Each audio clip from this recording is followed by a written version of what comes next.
ನಮಸ್ಕಾರ. ಮುಖ್ಯಾಂಶಗಳು.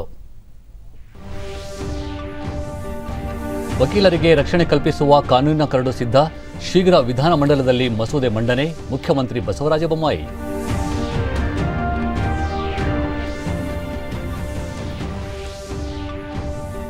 ನೀರಜ್ ಚೋಪ್ರಾ, ಸುನಿಲ್ ಚೇಟ್ರಿ ಸೇರಿ 12 ಕ್ರೀಡಾ ಸಾಧಕರಿಗೆ ಇಂದು ಮೇಜರ್ ಧ್ಯಾನ್ಚಂದ್ ಖೇಲ್ ರತ್ನ ಪುರಸ್ಕಾರ ಪ್ರದಾನ ಮಾಡಲಿರುವ ರಾಷ್ಟ್ರಪತಿ ರಾಮನಾಥ್ ಕೋವಿಂದ್. ದೇಶದ ಜನ್ ಶಿಕ್ಷಣ ಸಂಸ್ಥಾನ್ ತರಬೇತಿ ಕೇಂದ್ರಗಳ ಸಂಖ್ಯೆ ಮುಂದಿನ 3 ವರ್ಷಗಳಲ್ಲಿ ದ್ವಿಗುಣ, ಕೇಂದ್ರ ಸಚಿವ ರಾಜೀವ್ ಚಂದ್ರಶೇಖರ್.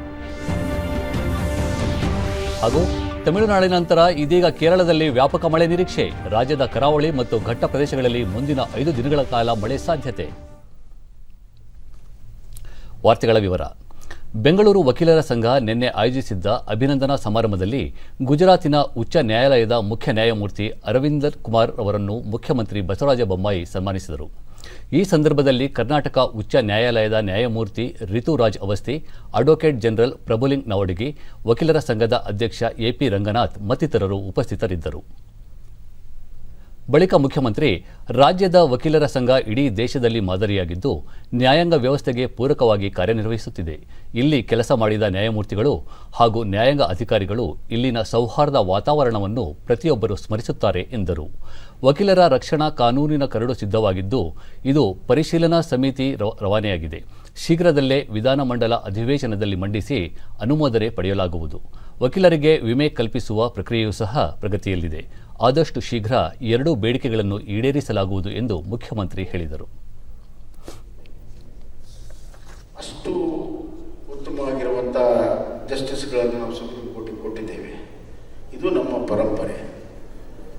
ಇದನ್ನು ಉಳಿಸ್ಕೊಂಡು ಹೋಗುವಂಥ ಕೆಲಸವನ್ನು ಸರ್ಕಾರಾಗಿ ನಾವು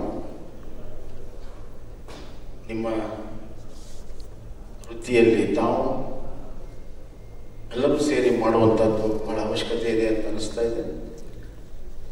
ಜಸ್ಟಿಸ್ ಅರವಿಂದ್ ಕುಮಾರ್ ಅವರಿಗೆ ಸನ್ಮಾನ ಮಾಡುವ ಮುಖಾಂತರ ನಮ್ಮನ್ನು ನಾವೇ ಸನ್ಮಾನ ಮಾಡ್ಕೊಳ್ತಾ ಇದ್ದೀವಿ.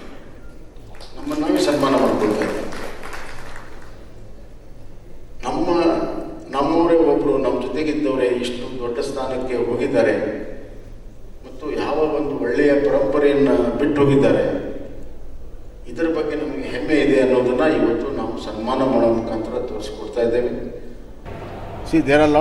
ಬಳಿಕ ಸುದ್ದಿಗಾರರೊಂದಿಗೆ ಮಾತನಾಡಿದ ಮುಖ್ಯಮಂತ್ರಿ, ಬಿಟ್ ಕಾಯಿನ್ ಹಗರಣವನ್ನು 9 ತಿಂಗಳ ಹಿಂದೆಯೇ ಜಾರಿ ನಿರ್ದೇಶನಾಲಯಕ್ಕೆ ಹಸ್ತಾಂತರಿಸಲಾಗಿದೆ. ಇದು ಅಂತಾರಾಷ್ಟ್ರೀಯ ವಿಷಯವಾಗಿರುವುದರಿಂದ ಸಿಬಿಐ ಹಾಗೂ ಇಂಟರ್ಪೋಲ್ ವಿಭಾಗಕ್ಕೂ ಈ ಬಗ್ಗೆ ಮಾಹಿತಿ ನೀಡಲಾಗಿದೆ. ಪ್ರತಿಪಕ್ಷ ಮುಖಂಡರು ರಾಜಕೀಯ ಪ್ರೇರಿತ ಹೇಳಿಕೆ ನೀಡುತ್ತಿದ್ದಾರೆ ಎಂದು ಹೇಳಿದರು. they might hand over to the investigating agencies, and these agencies are not controlled by state government, so they can hand over those information and let it be probed and let the truth come out. So these are all hearsay and lot of articles have come in, but what is the real scam here? That is the issue, and therefore we are open to it, and ED is probing. And we have also referred to the CBI Interpol branch. They are also probing since international ramification is there. So let them give all the necessary documents there and let them prove it. ಜನರಿಗೆ ಸೇವೆ ನೀಡುವ ಸಾರಿಗೆ ಸಂಸ್ಥೆಗಳು ಹಾಗೂ ವಿದ್ಯುತ್ ಸರಬರಾಜು ಕಂಪನಿಗಳ ಪುನಶ್ಚೇತನಕ್ಕೆ ಕ್ರಮ ಕೈಗೊಳ್ಳಲಾಗುವುದು.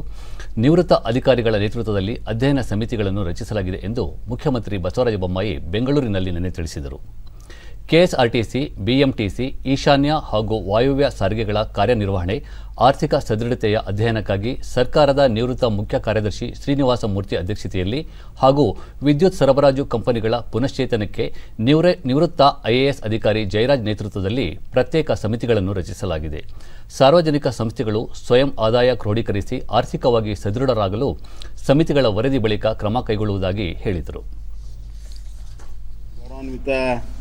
ಕೇಂದ್ರ ಗೃಹ ಸಚಿವರಾದಂಥ ಅಮಿತ್ ಶಾಜಿ ಅವರು ಒಂದು ಸಭೆಯ ಅಧ್ಯಕ್ಷತೆಯನ್ನು ವಹಿಸ್ತಾ ಇದ್ದಾರೆ. ಅಲ್ಲಿ ಹಲವಾರು ವಿಚಾರಗಳು, ಪ್ರಾಜೆಕ್ಟ್ಸು.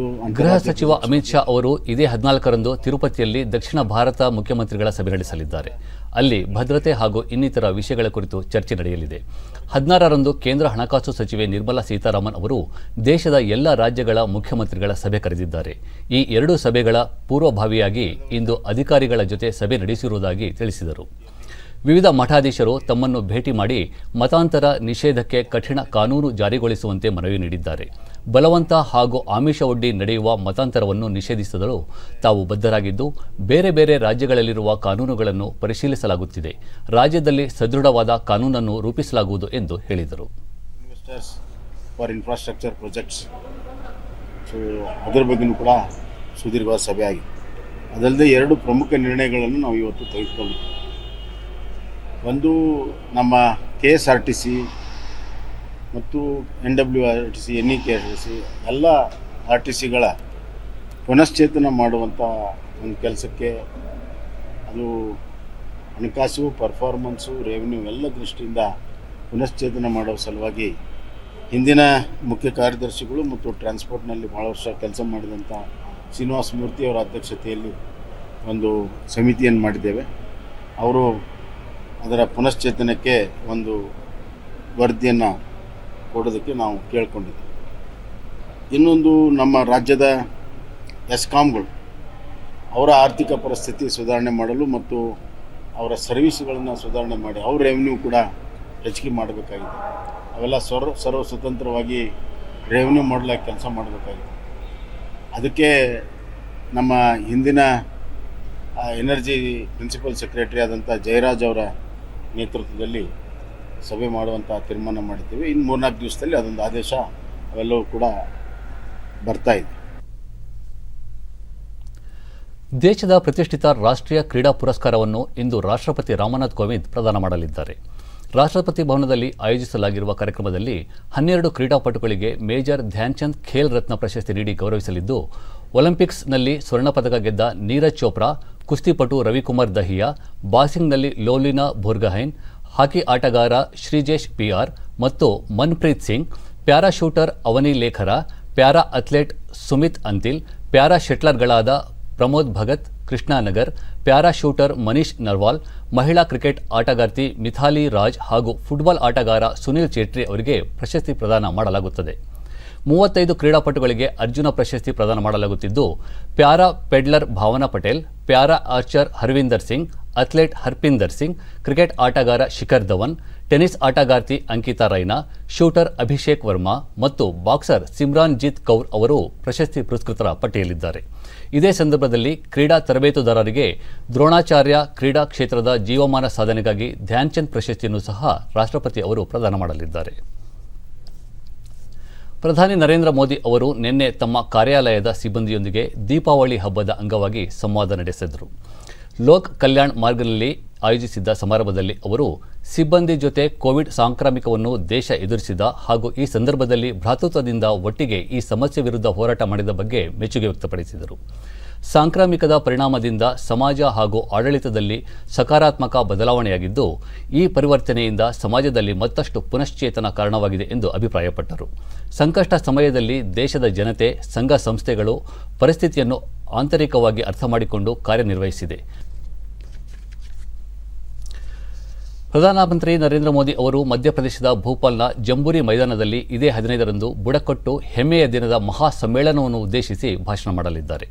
ಬುಡಕಟ್ಟು ಸಮುದಾಯದ ಸ್ವಾತಂತ್ರ್ಯ ಹೋರಾಟಗಾರ ಬಿರ್ಸಾ ಮುಂಡಾ ಅವರ ಜನ್ಮದಿನದ ಅಂಗವಾಗಿ ಈ ಮಹಾ ಸಮ್ಮೇಳನವನ್ನು ಆಯೋಜಿಸಲಾಗಿದೆ.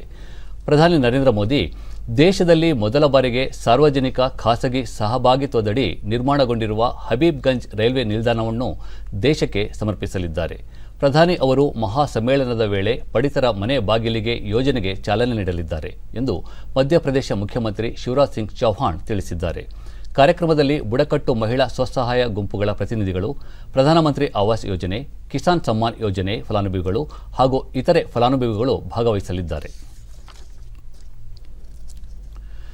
ಪ್ರಸ್ತುತ ದೇಶದಲ್ಲಿರುವ ಜನ್ ಶಿಕ್ಷಣ್ ಸಂಸ್ಥಾನ್ ತರಬೇತಿ ಕೇಂದ್ರಗಳ ಸಂಖ್ಯೆ ಮುಂದಿನ 3 ವರ್ಷಗಳಲ್ಲಿ ದ್ವಿಗುಣಗೊಳ್ಳಲಿದ್ದು, ಈ ಸಂಖ್ಯೆ 600ಕ್ಕೆ ಏರಿಕೆಯಾಗಲಿದೆ ಎಂದು ಕೇಂದ್ರ ಕೌಶಲ್ಯಾಭಿವೃದ್ಧಿ ಮತ್ತು ಉದ್ಯಮಶೀಲತೆ ಖಾತೆ ರಾಜ್ಯ ಸಚಿವ ರಾಜೀವ್ ಚಂದ್ರಶೇಖರ್ ಹೇಳಿದ್ದಾರೆ. ಕೊಚ್ಚಿಯಲ್ಲಿ ನಿನ್ನೆ ಜನ್ ಶಿಕ್ಷಣ್ ಸಂಸ್ಥಾನ್ ತರಬೇತಿ ಕೇಂದ್ರದ ಫಲಾನುಭವಿಗಳನ್ನು ಉದ್ದೇಶಿಸಿ ಅವರು ಕೋವಿಡ್ ನಂತರದ ಪರಿಸ್ಥಿತಿಯಲ್ಲಿ ಹೊಸ ಜಗತ್ತು ರೂಪುಗೊಳ್ಳುತ್ತಿದ್ದು ಭಾರತೀಯ ಕುಶಲಕರ್ಮಿಗಳಿಗೆ ಸಾಕಷ್ಟು ಅವಕಾಶಗಳು ದೊರೆಯುತ್ತಿವೆ. ಜಗತ್ತಿನ ಸಿಲ್ಕ್ ಕ್ಯಾಪಿಟಲ್ ಆಗುವುದಕ್ಕೆ ವಿಪುಲ ಅವಕಾಶಗಳು ಇವೆ ಎಂದರು. ಕಳೆದ 5 ವರ್ಷಗಳಲ್ಲಿ 2 ಕೋಟಿಗೂ ಅಧಿಕ ಜನರಿಗೆ ಕೌಶಲ್ಯ ತರಬೇತಿ ನೀಡಲಾಗಿದೆ. ಈ ಪೈಕಿ ಸುಮಾರು 60% ಜನರು ಉದ್ಯೋಗ ಪಡೆದಿದ್ದಾರೆ ಅಥವಾ ಉದ್ಯಮಿಗಳಾಗಿದ್ದಾರೆ ಎಂದು ಅವರು ಹೇಳಿದರು.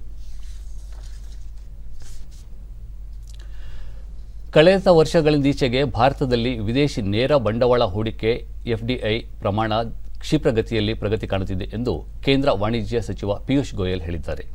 ದೆಹಲಿಯಲ್ಲಿ ಏರ್ಪಡಿಸಿದ್ದ ಭಾರತ ಕೊರಿಯಾ ವ್ಯಾಪಾರ ಪಾಲುದಾರಿಕೆ ವೇದಿಕೆಯ 4ನೇ ಆವೃತ್ತಿಯನ್ನು ಉದ್ದೇಶಿಸಿ ವರ್ಚುವಲ್ ಮೂಲಕ ಭಾಷಣ ಮಾಡಿದ ಸಚಿವರು ಹೂಡಿಕೆ ಮಾಡಲು ಭಾರತ ಆಕರ್ಷಣೀಯ ಹಾಗೂ ಆದ್ಯತಾ ತಾಣವಾಗಿದೆ ಎಂದರು. ರಕ್ಷಣಾ ಹಾಗೂ ಚಿಲ್ಲರೆ ಕ್ಷೇತ್ರದಂತಹ ಹೊಸ ಕ್ಷೇತ್ರಗಳಲ್ಲಿ ಬಂಡವಾಳ ಹೂಡುವಂತೆ ದಕ್ಷಿಣ ಕೊರಿಯಾದ ಉದ್ಯಮಿಗಳಿಗೆ ಅವರು ಕರೆ ನೀಡಿದರು. ಆಟೋಮೊಬೈಲ್, ಜವಳಿ, ಆಹಾರ ಸಂಸ್ಕರಣೆ, ಚರ್ಮ ಉತ್ಪನ್ನಗಳು, ಲೋಹಗಳು, ಗಣಿಗಾರಿಕೆ, ರಾಸಾಯನಿಕಗಳು ಮುಂತಾದ ಕ್ಷೇತ್ರಗಳನ್ನು ಬಲಪಡಿಸುವ ಅಗತ್ಯವಿದೆ. ಸಾಂಪ್ರದಾಯಿಕ ಕ್ಷೇತ್ರಗಳಾದ ಉಕ್ಕು, ಇ-ಕಾಮರ್ಸ್ ಮತ್ತು ರಿಟೇಲ್ ಕ್ಷೇತ್ರಗಳಲ್ಲಿ ಬಂಡವಾಳ ಹೂಡಲು ಹೆಚ್ಚಿನ ಅವಕಾಶಗಳು ಇವೆ ಎಂದರು. ಸಮಾಜದ ಕಟ್ಟಕಡೆಯ ವ್ಯಕ್ತಿಗೆ ಸೌಲಭ್ಯಗಳು ದೊರೆತು ಅವರ ಜೀವನ ಮಟ್ಟ ಸುಧಾರಣೆಯಾದಾಗ ಸಾಮಾಜಿಕ ಜೀವನದಲ್ಲಿ ಸಾರ್ಥಕತೆ ಕಾಣಲು ಸಾಧ್ಯ ಎಂದು ಕೇಂದ್ರ ರಸ್ತೆ ಸಾರಿಗೆ ಮತ್ತು ಹೆದ್ದಾರಿ ಖಾತೆ ಸಚಿವ ನಿತಿನ್ ಗಡ್ಕರಿ ಹೇಳಿದ್ದಾರೆ. ಕೇಂದ್ರದ ಮಾಜಿ ಸಚಿವ ಅನಂತಕುಮಾರ್ ಅವರ 3ನೇ ಪುಣ್ಯಸ್ಮರಣೆ ಅಂಗವಾಗಿ ಆಯೋಜಿಸಲಾಗಿದ್ದ ಉಪನ್ಯಾಸ ಕಾರ್ಯಕ್ರಮದಲ್ಲಿ ವರ್ಚುವಲ್ ಮೂಲಕ ಭಾಗವಹಿಸಿದ್ದ ಅವರು ಅನಂತಕುಮಾರ್ ಮತ್ತು ತಮ್ಮ ನಡುವಿನ ಆತ್ಮೀಯ ಸ್ನೇಹವಿತ್ತು ಎಂದು ಹಳೆಯ ನೆನಪನ್ನು ಮೆಲುಕು ಹಾಕಿದರು. ಬಡವರಿಗೆ ಆಹಾರ, ವಸತಿ ಕಲ್ಪಿಸಿ ಸುಸ್ಥಿರ ಜೀವನಕ್ಕೆ ನೆರವಾದಾಗ ಮಾತ್ರ ನಮ್ಮ ಕೆಲಸ ಪೂರ್ಣಗೊಳ್ಳುತ್ತದೆ ಎಂಬ ಧ್ಯೇಯ ನಂಬಿ ಕೆಲಸ ನಾವು ಮಾಡುತ್ತಿದ್ದೇವೆ ಎಂದರು. ಪಕ್ಷ ಸಂಘಟನೆ ಹಾಗೂ ಸಾಮಾಜಿಕ ಜೀವನದಲ್ಲಿ ಅನಂತಕುಮಾರ್ ಬದ್ಧತೆಯಿಂದ ಕೆಲಸ ಮಾಡಿದ್ದರು. ಕಾರ್ಯಕರ್ತರ ಜೊತೆ ನಿಕಟ ಸಂಪರ್ಕ ಹೊಂದಿದ್ದರು. ಯಾವುದೇ ಸಮಸ್ಯೆಗಳು ಎದುರಾದರೂ ಅನಂತಕುಮಾರ್ ಅವರ ಸಲಹೆ ಪಡೆಯುವುದು ಪಕ್ಷದಲ್ಲಿ ಸಾಮಾನ್ಯವಾಗಿತ್ತು ಎಂದು ಹೇಳಿದರು. ಬೆಂಗಳೂರಿನ ಆರ್ವಿ ಕಾಲೇಜಿನಲ್ಲಿ ನಡೆದ ಭೌತಿಕ ಕಾರ್ಯಕ್ರಮದಲ್ಲಿ ಅನಂತಕುಮಾರ್ ಪ್ರತಿಷ್ಠಾನದ ಅಧ್ಯಕ್ಷ ಪಿವಿ ಕೃಷ್ಣ ಭಟ್, ಅದಮ್ಯ ಚೇತನ ಮುಖ್ಯಸ್ಥೆ ತೇಜಸ್ವಿನಿ ಅನಂತಕುಮಾರ್, ಪದ್ಮಶ್ರೀ ಪುರಸ್ಕೃತರಾದ ಡಾಕ್ಟರ್ ಗಂಗಾಧರ್, ಪ್ರೊಫೆಸರ್ ಎಚ್.ಎಸ್. ನಾಗರಾಜ್ ಸೇರಿದಂತೆ ಅನೇಕರು ಉಪಸ್ಥಿತರಿದ್ದರು. सेक्रेटरी के रूप में अनेक राज्यों में चुनाव होता था, उम्मीदवारों का चयन करना पड़ता था. कभी कभी मुख्यमंत्री पद के लिए किसका चयन करना ये भी निर्णय करने पड़ते थे. कभी मतभिन्नता होती थी, पर उस समय यूनानिमिटी कैसे लाना और एक टीम के स्वरूप में काम कैसे करना, इसका अनुभव उनके व्यक्तित्व से अनेक बार हुआ. ಸ್ವಾತಂತ್ರ್ಯದ ಅಮೃತ ಮಹೋತ್ಸವದ ಅಂಗವಾಗಿ ವಿವಿಧ ಸಾಂಸ್ಕೃತಿಕ ಚಟುವಟಿಕೆಗಳಲ್ಲಿ ಜನರ ಸಹಭಾಗಿತ್ವವನ್ನು ಹೆಚ್ಚಿಸಲು ಕೇಂದ್ರ ಸಂಸ್ಕೃತಿ ಸಚಿವಾಲಯ ವಿಶೇಷ ಆಪ್ ಅನ್ನು ರೂಪಿಸಿದೆ. ಸಂಸ್ಕೃತಿ ಇಲಾಖೆ ರಾಜ್ಯ ಸಚಿವೆ ಮೀನಾಕ್ಷಿ ಲೇಖಿ ಆಪ್ ಬಿಡುಗಡೆ ಮಾಡಿದರು. ಸ್ವಾತಂತ್ರ್ಯದ ಅಮೃತ ಮಹೋತ್ಸವದ ಸಂದರ್ಭದಲ್ಲಿ ಪ್ರತಿಯೊಬ್ಬರನ್ನು ಸಾಂಸ್ಕೃತಿಕ ಸ್ಪರ್ಧೆಯಲ್ಲಿ ತೊಡಗಿಸಿಕೊಳ್ಳಲು ಸರಳವಾಗುವಂತೆ ಈ ಆಪ್ ಅನ್ನು ರೂಪಿಸಲಾಗಿದೆ. ಆಸಕ್ತರು ಆಜಾದಿ ಕಾ ಅಮೃತ ಮಹೋತ್ಸವ ಹೆಸರಿನ ಈ ಆಪ್ ಅನ್ನು ತಮ್ಮ ಮೊಬೈಲ್ನಲ್ಲಿ ಡೌನ್ಲೋಡ್ ಮಾಡಿಕೊಂಡು ಸ್ಪರ್ಧೆಗೆ ಹೆಸರು ನೋಂದಾಯಿಸಿಕೊಳ್ಳಬಹುದು ಎಂದು ಸಚಿವರು ತಿಳಿಸಿದರು. दिन के भीतर और वो चलेंगे 25 नवंबर 2021 तक. 17 से 25 का पहला लॉट है पूरे भारतवर्ष में डिजिटल एंट्रीज के लिए. जो स्टेट लेवल एंट्रीज होंगी उसका जो डेट्स हैं वो मंडे 29 नवंबर 2021 से शनिवार 4 दिसंबर 2021 तक के लिए ये भी वर्चुअल इवेंट होगा. और जोनल लेवल का जो इवेंट है जो कि फिजिकल इवेंट होने वाला है, लोग आके परफॉर्म करने वाले हैं, वो 9 दिसंबर को शुरू होगा. 9 दिसंबर 2021 से 12 दिसंबर 2021 तक. और वो नई दिल्ली, मुंबई, बैंगलोर, कोलकाता ये 4 स्थानों पर होगा. ರಾಜ್ಯದಲ್ಲಿ ನಿನ್ನೆ ಹೊಸದಾಗಿ 227 ಕೋವಿಡ್ ಪ್ರಕರಣಗಳು ದೃಢಪಟ್ಟಿದ್ದು, ಇದರೊಂದಿಗೆ ಒಟ್ಟು ಸೋಂಕು ಪ್ರಕರಣಗಳ ಸಂಖ್ಯೆ 29,91,369ಕ್ಕೆ ಏರಿಕೆಯಾಗಿದೆ. ಇಂದು 206 ಮಂದಿ ಆಸ್ಪತ್ರೆಯಿಂದ ಬಿಡುಗಡೆಯಾಗಿದ್ದು, ಇದುವರೆಗೂ ಗುಣಮುಖರಾದವರ ಒಟ್ಟು ಸಂಖ್ಯೆ 29,45,164ಕ್ಕೆ ತಲುಪಿದೆ. ನಿನ್ನೆ 2 ಸಾವನ್ನಪ್ಪಿದ್ದು, ಮೃತಪಟ್ಟವರ ಸಂಖ್ಯೆ 38,140ಕ್ಕೆ ಏರಿಕೆಯಾಗಿದೆ. ಸದ್ಯ ರಾಜ್ಯದಲ್ಲಿ 8,036 ಸಕ್ರಿಯ ಪ್ರಕರಣಗಳಿವೆ ಎಂದು ಆರೋಗ್ಯ ಮತ್ತು ಕುಟುಂಬ ಕಲ್ಯಾಣ ಇಲಾಖೆ ತಿಳಿಸಿದೆ. ಬೆಂಗಳೂರಿನಲ್ಲಿ 147 ಮಂದಿಗೆ ಸೋಂಕು ತಗುಲಿದ್ದು ಒಟ್ಟು ಸೋಂಕು ಪ್ರಕರಣಗಳ ಸಂಖ್ಯೆ 12,53,669ಕ್ಕೆ ಏರಿಕೆಯಾಗಿದೆ. ನಿನ್ನೆ 62 ಮಂದಿ ಆಸ್ಪತ್ರೆಯಿಂದ ಬಿಡುಗಡೆಯಾಗಿದ್ದು ಇದುವರೆಗೂ ಒಟ್ಟು 12,30,715 ಮಂದಿ ಗುಣಮುಖರಾಗಿದ್ದಾರೆ. ಸದ್ಯ 6,646 ಸಕ್ರಿಯ ಪ್ರಕರಣಗಳಿವೆ. ಬೆಂಗಳೂರಿನಲ್ಲಿ ಒಬ್ಬರು ಸಾವನ್ನಪ್ಪಿದ್ದು ಇದುವರೆಗೂ ಒಟ್ಟು 16,307 ಮಂದಿ ಸಾವನ್ನಪ್ಪಿದ್ದಾರೆ. ಬಾಗಲಕೋಟೆ, ಬೀದರ್, ದಾವಣಗೆರೆ, ಗದಗ, ಹಾವೇರಿ, ಕಲಬುರಗಿ, ಕೊಪ್ಪಳ, ರಾಯಚೂರು, ರಾಮನಗರ, ವಿಜಯಪುರ, ಯಾದಗಿರಿ ಜಿಲ್ಲೆಯಲ್ಲಿ ಯಾವುದೇ ಸೋಂಕು ಪ್ರಕರಣಗಳು ವರದಿಯಾಗಿಲ್ಲ. ಉಳಿದಂತೆ ರಾಜ್ಯದ ವಿವಿಧ ಜಿಲ್ಲೆಗಳಲ್ಲಿ ದಾಖಲಾಗಿರುವ ಸೋಂಕು ಪ್ರಕರಣಗಳ ಸಂಖ್ಯೆ ಈ ರೀತಿ ಇದೆ.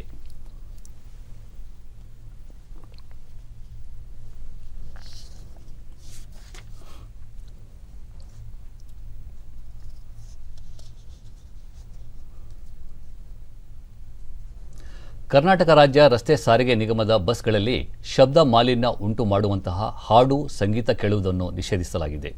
ಕೆಎಸ್ಆರ್ಟಿಸಿ ವ್ಯವಸ್ಥಾಪಕ ನಿರ್ದೇಶಕ ಶಿವಯೋಗಿ ಸಿ ಕಳಸದ ಅವರು ಈ ಬಗ್ಗೆ ಸುತ್ತೋಲೆ ಹೊರಡಿಸಿದ್ದು, ಬಸ್ಗಳಲ್ಲಿ ಮೊಬೈಲ್ ಬಳಕೆ ದಿನೇ ದಿನೇ ಹೆಚ್ಚಾಗುತ್ತಿದೆ. ಪ್ರಯಾಣಿಕರು ಜೋರಾಗಿ ಹಾಡು, ವಾರ್ತೆ, ಸಿನಿಮಾ ಹಾಕುತ್ತಿರುವುದರಿಂದ ಪ್ರಯಾಣಿಕರಿಗೆ ತೊಂದರೆಯಾಗುತ್ತಿದೆ. ಇನ್ನು ಮುಂದೆ ಬಸ್ಗಳಲ್ಲಿ ಈ ರೀತಿ ಮೊಬೈಲ್ಗಳ ಬಳಕೆಯನ್ನು ನಿಷೇಧಿಸಲಾಗಿದೆ ಎಂದು ತಿಳಿಸಿದ್ದಾರೆ. ಪ್ರಯಾಣಿಕರು ಶಬ್ದ ಮಾಲಿನ್ಯವಾಗುವಂತೆ ಮೊಬೈಲ್ ಬಳಸುತ್ತಿದ್ದರೆ ಸಿಬ್ಬಂದಿಗಳು ಅವರಿಗೆ ತಿಳುವಳಿಕೆ ಹೇಳಬೇಕು. ಮನವಿಯನ್ನು ಪರಿಗಣಿಸದೇ ಇರುವ ಪ್ರಯಾಣಿಕರನ್ನು ಬಸ್ನಿಂದ ಕೆಳಗೆ ಇಳಿಸಬೇಕು. ಅವರಿಗೆ ಪ್ರಯಾಣ ಭತ್ಯೆಯನ್ನು ವಾಪಸ್ ನೀಡತಕ್ಕದ್ದಲ್ಲ.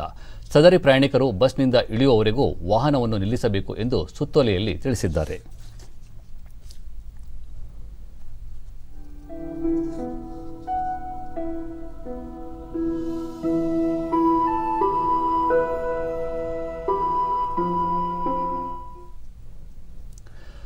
ಭಾರತ ಸ್ವಾತಂತ್ರ್ಯ ಹೋರಾಟ ಆಂದೋಲನ ಆಧುನಿಕ ಜಗತ್ತು ಕಂಡ ಅತಿ ದೊಡ್ಡ ಚಳುವಳಿಗಳಲ್ಲಿ ಒಂದಾಗಿದೆ. ಸ್ವಾತಂತ್ರ್ಯ ಹೋರಾಟದ ಘಟನೆಗಳು ಸೇರಿದಂತೆ ಲಕ್ಷಾಂತರ ಮಂದಿ ತ್ಯಾಗ ಮಾಡಿದ ಯಶೋಗಾಥೆ ಎಂದೆಂದಿಗೂ ಅನನ್ಯ. ಆಕಾಶವಾಣಿ ರಾಷ್ಟ್ರೀಯ ಸುದ್ದಿ ವಿಭಾಗದೊಂದಿಗೆ ತೆರೆಮರೆಯಲಿದ್ದ ಹಲವು ಸ್ವಾತಂತ್ರ್ಯ ಹೋರಾಟಗಾರರ ಜೀವನ ಚಿತ್ರಣದ ಸುದ್ದಿ ಮಾಲಿಕೆ ಇಲ್ಲಿದೆ.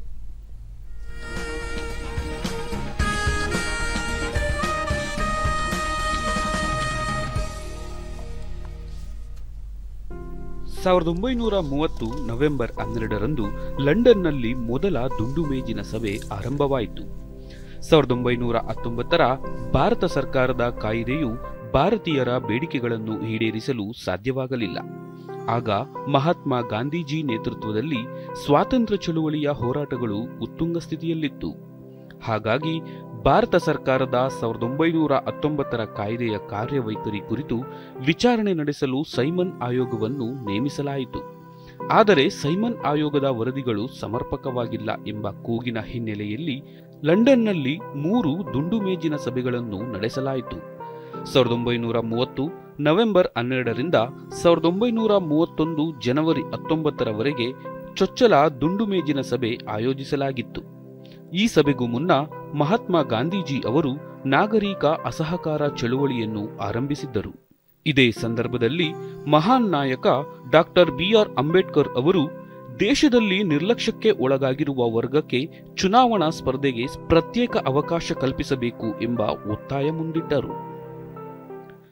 ಮೊದಲ ದುಂಡು ಮೇಜಿನ ಸಭೆ ಮುಕ್ತಾಯವಾದ ನಂತರ ವೈಸ್ರಾಯ್ ಲಾರ್ಡ್ ಇರ್ವಿನ್ ಜೊತೆ ಮಾತುಕತೆ ನಡೆಸುವಂತೆ ತೇಜ್ ಬಹದ್ದೂರ್ ಸಪ್ರು ಮತ್ತು ಸಿವೈ ಚಿಂತಾಮಣಿ ಮಹಾತ್ಮ ಗಾಂಧಿ ಅವರನ್ನು ಮನವಿ ಮಾಡಿದರು.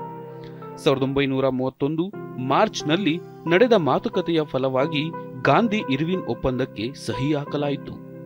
ನಾಗರಿಕ ಅಸಹಕಾರ ಚಳುವಳಿ ನಿಲ್ಲಿಸುವುದಾಗಿ ಗಾಂಧೀಜಿ ಒಪ್ಪಿಕೊಂಡರು. ಜೊತೆಗೆ 2ನೇ ಸುತ್ತಿನ ದುಂಡು ಮೇಜಿನ ಸಭೆಯಲ್ಲಿ ಪಾಲ್ಗೊಳ್ಳುವುದಾಗಿ ಸಮ್ಮತಿ ಸೂಚಿಸಿದರು. ನವೆಂಬರ್ 12 ಮಹಾನ್ ಮೇಧಾವಿ, ವಿದ್ವಾಂಸ, ಶಿಕ್ಷಣ ಸುಧಾರಕ ಮತ್ತು ಹೆಸರಾಂತ ಸ್ವಾತಂತ್ರ್ಯ ಹೋರಾಟಗಾರ ಮತ್ತು ಬನಾರಸ್ ಹಿಂದೂ ವಿಶ್ವವಿದ್ಯಾಲಯದ ಸಂಸ್ಥಾಪಕ ಪಂಡಿತ್ ಮದನ್ ಮೋಹನ್ ಮಾಳವೀಯ ಅವರ ಪುಣ್ಯತಿಥಿ. ಇವರು 1861 ಡಿಸೆಂಬರ್ 25ರಂದು ಅಲಹಾಬಾದ್ನಲ್ಲಿ ಜನಿಸಿದರು. ಭಾರತದಲ್ಲಿ ಹಿಂದೂ ಮುಸಲ್ಮಾನರು ಒಗ್ಗಟ್ಟಿನಿಂದ ಇರಬೇಕು ಎಂದು ಸದಾ ಪ್ರತಿಪಾದಿಸುತ್ತಿದ್ದರು. 1933ರಲ್ಲಿ ಕಲ್ಕತ್ತಾದಲ್ಲಿ ನಡೆದ ಭಾರತೀಯ ರಾಷ್ಟ್ರೀಯ ಕಾಂಗ್ರೆಸ್ ಅಧಿವೇಶನದಲ್ಲಿ ಅಧ್ಯಕ್ಷೀಯ ಭಾಷಣ ಮಾಡಿದ್ದ ಮಾಳವೀಯ, ಹಿಂದೂಗಳು, ಮುಸಲ್ಮಾನರು, ಸಿಖ್ಖರು, ಕ್ರೈಸ್ತರು, ಪಾರ್ಸಿಗಳು ಮತ್ತು ಎಲ್ಲ ಇತರೆ ಧರ್ಮಗಳ ದೇಶವಾಸಿಗಳು ಕೋಮು ಭಿನ್ನಾಭಿಪ್ರಾಯಗಳನ್ನು ಬದಿಗಿಟ್ಟು ರಾಜಕೀಯ ಏಕತೆ ಸ್ಥಾಪಿಸುವಂತೆ ಎಲ್ಲರಲ್ಲೂ ನಾನು ಬೇಡಿಕೊಳ್ಳುತ್ತೇನೆ ಎಂದಿದ್ದರು. ದೇಶದ ಶಿಕ್ಷಣ ಗುಣಮಟ್ಟದಲ್ಲಿ ಸುಧಾರಣೆ ತರಲು ಅವರು ಆಸಕ್ತಿ ಹೊಂದಿದ್ದರು. ವಾರಣಾಸಿಯಲ್ಲಿ 1916ರಲ್ಲಿ ಬನಾರಸ್ ಹಿಂದೂ ವಿಶ್ವವಿದ್ಯಾಲಯ ಸ್ಥಾಪಿಸಿದರು. 1919ರಿಂದ 1938ರ ತನಕ ಅವರು ಬನಾರಸ್ ವಿಶ್ವವಿದ್ಯಾಲಯದ ಉಪ ಕುಲಪತಿಯಾಗಿ ಸೇವೆ ಸಲ್ಲಿಸಿದ್ದರು. 2014ರಲ್ಲಿ ಮಾಳವೀಯ ಅವರಿಗೆ ಮರಣೋತ್ತರವಾಗಿ ಭಾರತ ರತ್ನ ಪ್ರಶಸ್ತಿ ನೀಡಿ ಗೌರವಿಸಲಾಗಿದೆ.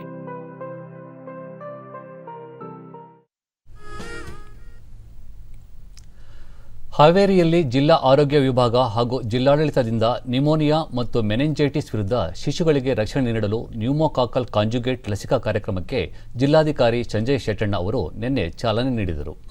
ಕಾರ್ಯಕ್ರಮದಲ್ಲಿ ಆರೋಗ್ಯ ಇಲಾಖೆ ಅಧಿಕಾರಿಗಳು, ವೈದ್ಯರು ಮತ್ತಿತರರು ಉಪಸ್ಥಿತರಿದ್ದರು. ಇದೇ ವೇಳೆ ಲಸಿಕೆ ಕುರಿತ ಪ್ರಚಾರ ಸಾಮಗ್ರಿಗಳನ್ನು ಬಿಡುಗಡೆ ಮಾಡಲಾಯಿತು.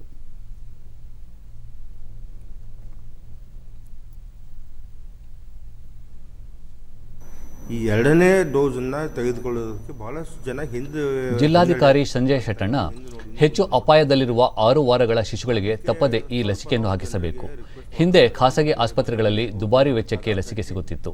ಈಗ ಎಲ್ಲ ಪ್ರಾಥಮಿಕ ಆರೋಗ್ಯ ಕೇಂದ್ರಗಳಲ್ಲಿ ಉಚಿತವಾಗಿ ದೊರೆಯಲಿದ್ದು, ಪೋಷಕರು ತಪ್ಪದೆ ತಮ್ಮ ಮಕ್ಕಳಿಗೆ ಲಸಿಕೆ ಕೊಡಿಸಬೇಕು ಎಂದು ಸಲಹೆ ನೀಡಿದರು. ಕಾಂಜುಗೇಟ್ ವ್ಯಾಕ್ಸಿನ್ ಅಂತ ಒಂದು ವ್ಯಾಕ್ಸಿನ್ ಇರುತ್ತೆ, ಮಕ್ಕಳಿಗೆ ಕೊಡುವಂಥ ಒಂದು ವ್ಯಾಕ್ಸಿನ್ ಇದು. 6 ವಾರಗಳ ವಯಸ್ಸಿನ ಶಿಶುಗಳನ್ನು ರಕ್ಷಣೆ ಮಾಡ್ತದೆ. ಈ ವ್ಯಾಕ್ಸಿನ್ನು ಖಾಸಗಿ ಆಸ್ಪತ್ರೆಯಲ್ಲಿ ಹಿಂದೆ ಲಭ್ಯ ಇತ್ತು. ಖಾಸಗಿ ಆಸ್ಪತ್ರೆಯಲ್ಲಿ ಒಂದು ವ್ಯಾಕ್ಸಿನ್ ಡೋಸ್ಗೆ 5,000 ರೂಪಾಯಿವರೆಗೂ ಅದು ಭಾಳ ವೆಚ್ಚವಾಗ್ತಿತ್ತು. ಈಗ ಅದನ್ನು ಉಚಿತವಾಗಿ ಸರ್ಕಾರದಿಂದ ಕೊಡ್ತಾ ಇದ್ದೇವೆ. ನಮ್ಮ ಎಲ್ಲ ಸರ್ಕಾರಿ ಆಸ್ಪತ್ರೆಗಳಲ್ಲಿ, ಪ್ರೈಮರಿ ಹೆಲ್ತ್ ಸೆಂಟರ್ಗಳಲ್ಲಿ ವ್ಯಾಕ್ಸಿನೇಷನ್ ಮಾಡುವಂಥ ಕಾರ್ಯವನ್ನು ಹಮ್ಮಿಕೊಂಡಿದ್ದೇವೆ. ಈ ವ್ಯಾಕ್ಸಿನೇಷನಿಂದ ನ್ಯುಮೋನಿಯಾದಿಂದ ಮಕ್ಕಳಿಗೆ ರಕ್ಷಣೆ ಸಿಗುತ್ತದೆ. ನಿಮಗೆ ಗೊತ್ತಿರೋ ಹಾಗೆ ಕೊರೋನಾ ಕೂಡ ಒಂದು ಬಗೆಯ ನ್ಯುಮೋನಿಯಾ ಟೈಪ್ ಇರುವಂಥ ಒಂದು ರೋಗ. ಮಕ್ಕಳಲ್ಲಿ ಅದು ಹೆಚ್ಚು ಪ್ರಚುರ ಆಗಬಾರ್ದು, ಅದು ಹೆಚ್ಚು ವ್ಯಾಪಕವಾಗಿ ಹರಡಬಾರ್ದು. ಜೊತೆಯಲ್ಲಿ ಮಕ್ಕಳಿಗೆ ಸಫಿಷಿಯೆಂಟ್ ರಕ್ಷಣೆ ಸಿಗಬೇಕು ಅನ್ನೋ ಕಾರಣಕ್ಕೆ ಈ ಲಸಿಕೆಯನ್ನು ಸರ್ಕಾರ ಕೂಡ ಮಾಡಿದೆ. ಈ ನ್ಯೂಮೋಕಾಕಲ್ ಕಾಂಜುಗೇಟ್ ಲಸಿಕೆ ಇದು ಯಾವುದೇ ರೀತಿ ಸೈಡ್ ಎಫೆಕ್ಟ್ ಇಲ್ಲ. ಉಪರಾಷ್ಟ್ರಪತಿ ಎಂ ವೆಂಕಯ್ಯನಾಯ್ಡು ಈ ತಿಂಗಳ 14ರಿಂದ 17ರವರೆಗೆ ರಾಜ್ಯ ಪ್ರವಾಸ ಕೈಗೊಳ್ಳಲಿದ್ದಾರೆ. 14ರಂದು ಅವರು ಬೆಂಗಳೂರಿಗೆ ಆಗಮಿಸಲಿದ್ದು, 15ರಂದು ಬೆಂಗಳೂರಿನ ಪಿಇಎಸ್ ವಿಶ್ವವಿದ್ಯಾಲಯದ ಘಟಿಕೋತ್ಸವದಲ್ಲಿ ಪಾಲ್ಗೊಳ್ಳಲಿದ್ದಾರೆ. 16ರಂದು ವಿವಿಧ ಕಾರ್ಯಕ್ರಮಗಳಲ್ಲಿ ಭಾಗಿಯಾಗಲಿರುವ ಅವರು 17ರಂದು ಬೆಂಗಳೂರು ಟೆಕ್ ಶೃಂಗಸಭೆಯಲ್ಲಿ ಪಾಲ್ಗೊಳ್ಳಲಿದ್ದಾರೆ. ನಂತರ ಬಾಹ್ಯಾಕಾಶ ವಿಜ್ಞಾನಿ UR ರಾವ್ ಉಪಗ್ರಹ ಕೇಂದ್ರಕ್ಕೆ ಭೇಟಿ ನೀಡಲಿದ್ದಾರೆ. ಬಳಿಕ ಅಂದೇ ದೆಹಲಿಗೆ ಪ್ರಯಾಣ ಬೆಳೆಸಲಿದ್ದಾರೆ.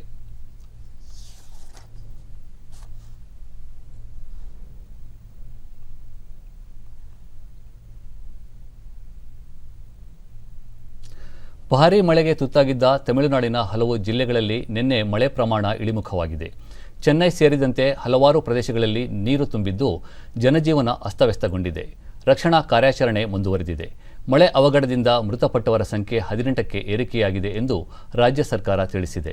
ವಿವಿಧ ಜಲಾಶಯಗಳಿಂದ ಹೆಚ್ಚುವರಿ ನೀರನ್ನು ಹೊರಬಿಡಲಾಗಿದ್ದು, ವಾಯುಭಾರ ಕುಸಿತದಿಂದ ಕರಾವಳಿ ಜಿಲ್ಲೆಗಳಲ್ಲಿ ಒಟ್ಟಾರೆ 66 ಸೆಂಟಿಮೀಟರ್ ಮಳೆಯಾಗಿದೆ ಎಂದು ಹವಾಮಾನ ಇಲಾಖೆ ಮಾಹಿತಿ ನೀಡಿದೆ.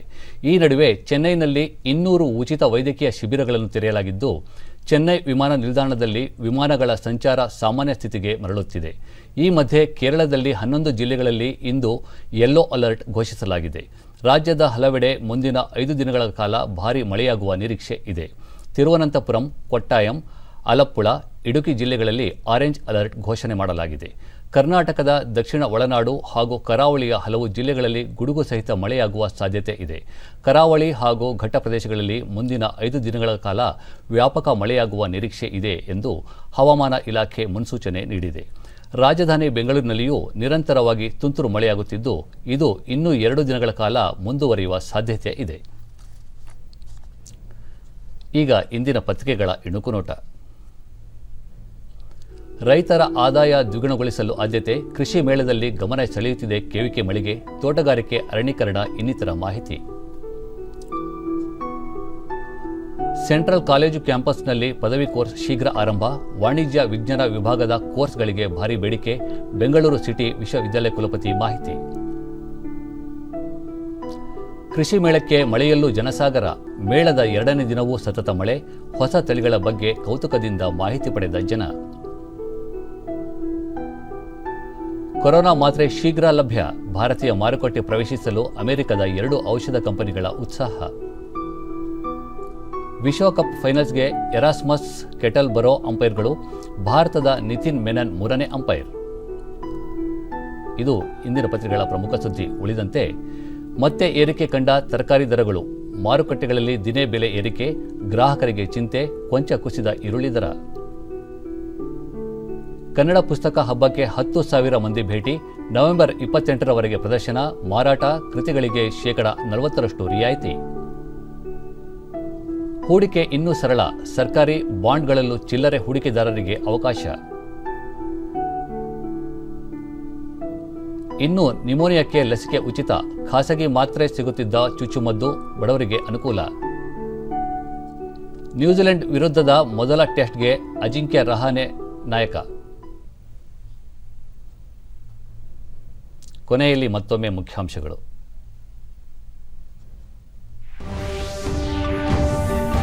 ವಕೀಲರಿಗೆ ರಕ್ಷಣೆ ಕಲ್ಪಿಸುವ ಕಾನೂನಿನ ಕರಡು ಸಿದ್ಧ. ಶೀಘ್ರ ವಿಧಾನಮಂಡಲದಲ್ಲಿ ಮಸೂದೆ ಮಂಡನೆ. ಮುಖ್ಯಮಂತ್ರಿ ಬಸವರಾಜ ಬೊಮ್ಮಾಯಿ. ನೀರಜ್ ಚೋಪ್ರಾ, ಸುನಿಲ್ ಚೇಟ್ರಿ ಸೇರಿ 12 ಕ್ರೀಡಾ ಸಾಧಕರಿಗೆ ಇಂದು ಮೇಜರ್ ಧ್ಯಾನ್ ಚಂದ್ ಖೇಲ್ ರತ್ನ ಪುರಸ್ಕಾರ ಪ್ರದಾನ ಮಾಡಲಿರುವ ರಾಷ್ಟ್ರಪತಿ ರಾಮನಾಥ್ ಕೋವಿಂದ್. ದೇಶದ ಜನ್ ಶಿಕ್ಷಣ ಸಂಸ್ಥಾನ್ ತರಬೇತಿ ಕೇಂದ್ರಗಳ ಸಂಖ್ಯೆ ಮುಂದಿನ 3 ವರ್ಷಗಳಲ್ಲಿ ದ್ವಿಗುಣ. ಕೇಂದ್ರ ಸಚಿವ ರಾಜೀವ್ ಚಂದ್ರಶೇಖರ್. ಹಾಗೂ ತಮಿಳುನಾಡಿನ ನಂತರ ಇದೀಗ ಕೇರಳದಲ್ಲಿ ವ್ಯಾಪಕ ಮಳೆ ನಿರೀಕ್ಷೆ. ರಾಜ್ಯದ ಕರಾವಳಿ ಮತ್ತು ಘಟ್ಟ ಪ್ರದೇಶಗಳಲ್ಲಿ ಮುಂದಿನ 5 ದಿನಗಳ ಕಾಲ ಮಳೆ ಸಾಧ್ಯತೆ. ನಮ್ಮ ವಾರ್ತಾ ಪ್ರಸಾರವನ್ನು ನೀವು ಡಿಡಿ ಚಂದನ ನ್ಯೂಸ್ ಯೂಟ್ಯೂಬ್ ಚಾನೆಲ್ನಲ್ಲೂ ವೀಕ್ಷಿಸಬಹುದು. ಆತ್ಮೀಯ ವೀಕ್ಷಕರೇ, ವ್ಯಕ್ತಿಗತ ಅಂತರ ಕಾಪಾಡಿಕೊಳ್ಳುವುದರೊಂದಿಗೆ ನೀವು ಸುರಕ್ಷಿತವಾಗಿರಿ, ನಿಮ್ಮವರನ್ನು ಸುರಕ್ಷಿತವಾಗಿರಿಸಿ. ನೈರ್ಮಲ್ಯಕ್ಕೆ ಆದ್ಯತೆ ನೀಡುವುದರ ಜೊತೆಗೆ ಕೋವಿಡ್-19 ಮಾರ್ಗಸೂಚಿಗಳನ್ನು ತಪ್ಪದೇ ಪಾಲಿಸಿ. ನಮ್ಮ ಮುಂದಿನ ವಾರ್ತಾ ಪ್ರಸಾರ ಬೆಳಗ್ಗೆ 11 ಗಂಟೆಗೆ. ನಮಸ್ಕಾರ.